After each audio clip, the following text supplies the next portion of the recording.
Chair recognizes Ms. Rice. Thank you, Mr. Chairman.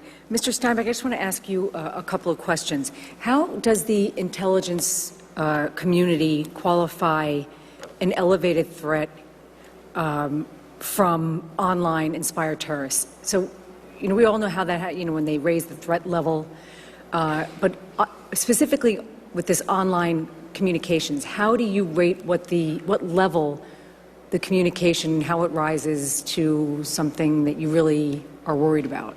So it's I think a simple question with a complicated answer. There's lots of pieces: the volume, the specificity, whether or not they've identified willing sympathizers who will do something. There's a lot of pieces that go into it, and many of those factors are present now. So, are there any difficulty? What's the biggest difficulty in terms of being accurate when you are trying to rate the level of a threat?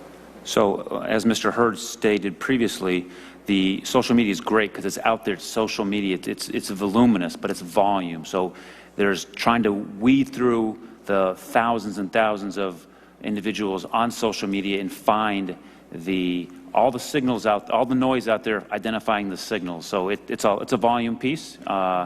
Looking at social media requires a different business process that we do things with, and going from there to finding a credible threat. It's a very difficult process.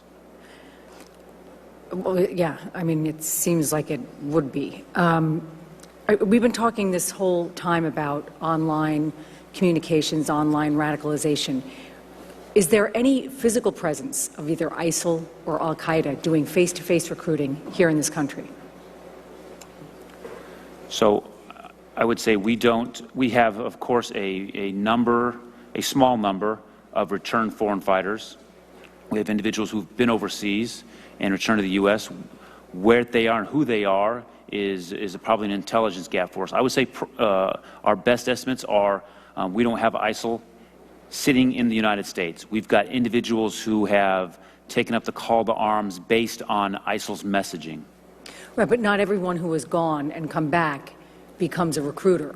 So I'm just curious as to whether there are people who don't go anywhere, aren't on the internet, and are actually in a physical place, actually doing, whether in tandem with the online recruitment, actual face-to-face recruitment. So you're talking about a classical, the homegrown violent extremist, the lone wolf. There are a number of factors that would cause somebody to radicalize. It doesn't have to be online. It could be a friend, an associate.